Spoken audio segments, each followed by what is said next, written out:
Bueno, hola con todos. Continuando nuevamente con el tema de la morfología de bovinos. En este caso vamos a hablar de los bovinos de carne. Ya mencionamos anteriormente los bovinos de leche.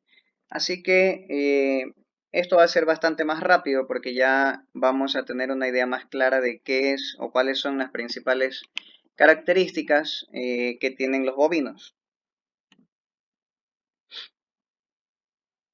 Un pequeño comentario para reflexionar. No trabajes duro, trabaja inteligente.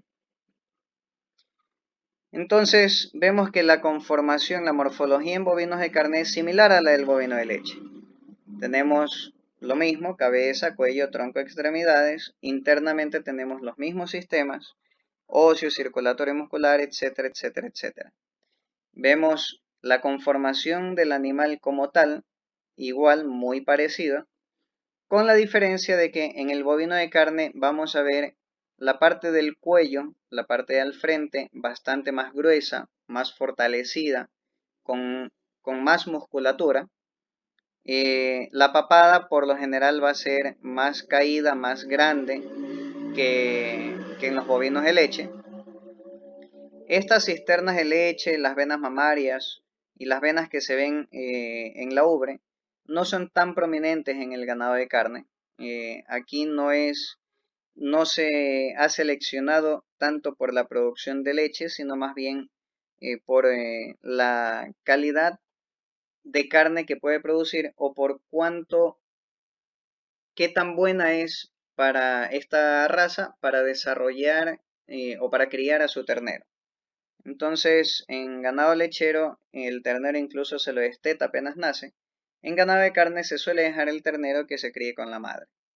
Entonces, las características, como vemos, es similar, tiene las mismas cosas, tiene las mismas características que el ganado de leche, con unas ciertas diferencias nada más. En el caso del ganado de carne, el barril va a ser más grande, va a ser más grueso, se va a ver más musculatura, no va a tener las puntas del anca, del ilión o del isquión que se suelen ver en ganado de leche. En este caso no se va a ver, en ganado de carne no se van a ver, porque es un ganado bastante más robusto en ese sentido. El esqueleto nuevamente sigue siendo similar, y otra vez, las partes que podíamos ver como las costillas o la parte de la cadera que eran prominentes en el ganado de carne, en el ganado de leche, perdón, no lo vemos en el ganado de carne. Los órganos, nuevamente, no cambian en nada, son muy similares. Entonces, utiliza la misma imagen básicamente. No va a cambiar mayor cosa, excepto por tamaño tal vez, que sean más grandes en ganado de carne que ganado de leche. Esto es lo que buscamos en el ganado de carne. Al final, los cortes. La carne que le vamos a sacar a ese animal. ¿Cómo lo vamos a poder aprovechar? Entonces, encontramos los diferentes cortes que podemos utilizar o que podemos aprovechar del animal en este caso. Algunos de estos tal vez no sean ni conocidos para nosotros. Tal vez estemos acostumbrados a lo que compramos, a lo que nos dan simplemente cuando pedimos carne. Pero estos son los cortes que podemos encontrar o que podemos pedir incluso cuando hablamos de cortes seleccionados. Hablamos de la punta del anca, del lomo de azar, por ejemplo. El lomo fino, bueno, que ese es conocido. La parte del pecho, la paleta, el cogote. Y bueno, aquí incluso vemos cómo, hasta en qué tipo de comidas pudiéramos utilizar cada uno de estos cortes. ¿Por qué ponemos la tabla de cortes del Angus? Porque internacionalmente el Angus es la carne más apetitosa o la más apreciada, más difundida también. Porque podríamos hablar tal vez de algún corte más selecto, de alguna raza más selecta, pero que no tiene una o no ha tenido una acogida todavía a nivel mundial, como en el caso del Angus. El Angus es el que más se ha propagado, es el más conocido a nivel mundial, Y básicamente estos son los cortes que podemos obtener de él. ¿Por qué se ha promocionado tanto el Angus? Bueno, pues porque es un animal que puede desarrollar rápido, que puede desarrollar bien, sin ningún inconveniente, pero que además puede concentrar una cierta cantidad de grasa intramuscular, conocida como marmoleo, que es la que le da ese sabor apetitoso o ese sabor más exquisito a la carne que consumimos, una vez que la preparamos, obviamente. Entonces, por eso el Angus ha sido la raza premium en producción de carne. Y nuevamente, ¿cómo distinguir fácilmente un ganado de carne versus un ganado de leche? Lo mencionamos anteriormente, el ganado de carne es más rectangular que el ganado de leche. El ganado de leche es bastante más triangular. En ganado de leche hablamos de las características principales para poder identificar si la vaca es o no buena para producir leche, que es lo que conocíamos como juzgamiento de ganado lechero. Bueno, pues en este caso es el juzgamiento en ganado de carne, y aquí es donde vemos los aplomos. Los aplomos es la fortaleza que tiene el animal para pararse, para ponerse en pie. La imagen de la izquierda es la ideal, la imagen intermedia y derecha no son las idóneas. Si vemos la imagen izquierda, demuestra una mejor presencia, una mejor parada del animal, lo que indica que va a poder crecer y desarrollarse sin ningún problema y más que nada desarrollar musculatura, que es lo que estamos buscando al final. Las pezuñas, cómo debieran ser o cómo se debieran manejar, cómo debieran mantenerse. La primera de la izquierda es la pezuña normal, la que deberíamos ver todo el tiempo. La pezuña intermedia es una pezuña muy larga, tiene una uña larga o una externa larga, ni siquiera, no están parejas, digamos. Y en la de la derecha vemos la que se conoce como de tijera, que es cuando queda ese espacio en medio de las dos uñas. Comparamos aplomos y pezuñas y vemos, por ejemplo, igual que en el caso del ganado lechero, que los aplomos muy rectos no son deseables, los que son caídos o inclinados tampoco lo son. Los más deseables son los intermedios y podemos ver más abajo donde dice caído o inclinado en la pezuña izquierda o en el cuadro izquierdo de la pezuña. En este caso puede llegar a un punto incluso de que se lastime tanto o curve tanto la mano, la pata, que se empiece a lastimar ya la parte de la piel arriba de la pezuña, cuando la uña es muy larga. Cuando es muy recta puede ocasionar problemas de cadera al momento de caminar, por ejemplo. Ahora, en cualquiera de los dos casos no es lo deseable. Cuando se hacen exhibiciones de ganado y no se puede tener todas las características en un mismo animal, todas las deseables, y por A o B encontramos a lo mejor un tipo de pezuña muy larga o con algún tipo de problema de inclinación.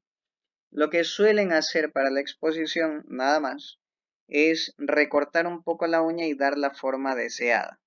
Pero luego la uña va a crecer nuevamente. Entonces debemos estar conscientes de qué es lo que realmente se está haciendo con el animal.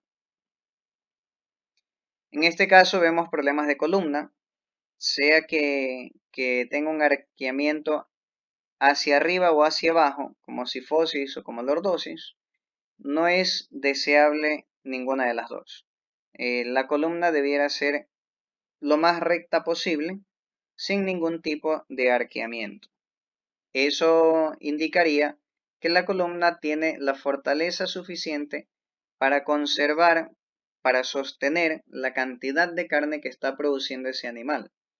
Además del barril, de la panza, de todos sus órganos interiores, que de hecho van a ser bastante más pesados que en un ganado de leche. En este caso hablamos de los machos, porque casi siempre son los que utilizamos para engordar, como ganado de carne.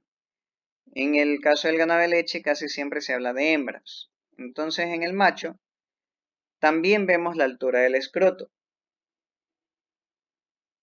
Pues sucede que todo extremo es malo en este caso.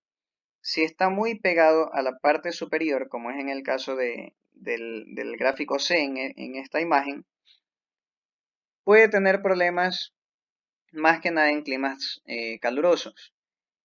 Cuando está muy pegado puede subir mucho la temperatura e incluso llegar a tener problemas de producción de espermatozoides.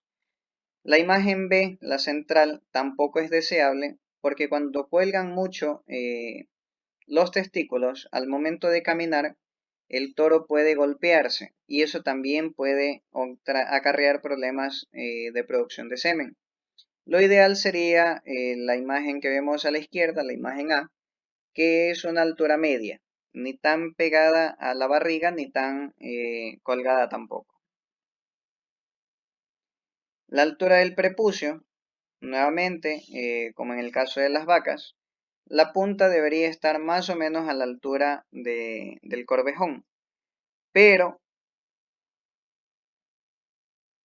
valga la aclaración, en razas europeas de carne, no sería raro que ese prepucio esté más arriba, que esté más pegado a la panza, a la barriga del animal. Y en razas sintéticas, híbridas, cruzamientos o incluso en ganado cebú, el prepucio va a tener una cierta angulación, va a ser más o menos de 45 grados y no necesariamente va a llegar hasta la altura del corvejón como habíamos mencionado anteriormente. Esto, bueno, es lo que acabamos de mencionar. Y en el caso del ganado de carne, vemos una curva diferente. En este caso, eh, cómo, cómo concentra hueso, grasa y músculo normalmente un animal. Vemos que el hueso, bueno, empieza a crecer al inicio, luego básicamente se estabiliza. Pero quisiéramos tener más grasa probablemente intramuscular para tener esa palatabilidad, ese sabor, el marmoleo en la carne. Pero como vemos, el animal deposita músculo más rápido de lo que deposita grasa.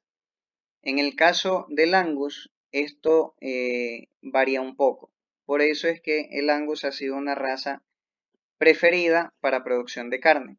En este caso tenemos que para cuando ya tenemos básicamente todo el músculo depositado, la cantidad de grasa todavía no llegaría a lo que quisiéramos. En este caso vemos lo mismo pero en porcentajes y en edad. Y vemos además la secuencia para la deposición de grasa. ¿Qué quiere decir? Que de la grasa que vemos aquí que se empieza a depositar, o que vimos en este gráfico que se empieza a depositar, resulta que la primera que se deposita es la grasa perineal. Luego viene la intermuscular, la subcutánea y recién al final se deposita la intramuscular. Lo que quiere decir que vamos a tener grasa intermuscular, o sea, entre los músculos, la perineal, la subcutánea, antes de tener la grasa intramuscular, que es la que queremos, que es la deseable, que es el marmoleo que estamos buscando. Esto es lo que sucede en las diferentes razas y la relación que hay entre el peso vivo y el grosor de la grasa subcutánea. Obviamente, si vemos la grasa subcutánea es previo a la intramuscular. Vemos entonces que en animales basados por peso vivo, en animales Angus de 450 kilos, ya tenemos una buena deposición de grasa subcutánea. Mientras que para el Limousin o el Charolais tenemos que esperar casi el doble para poder obtener esa misma deposición de grasa. Factores que afectan a la producción y composición, en este caso de la carne.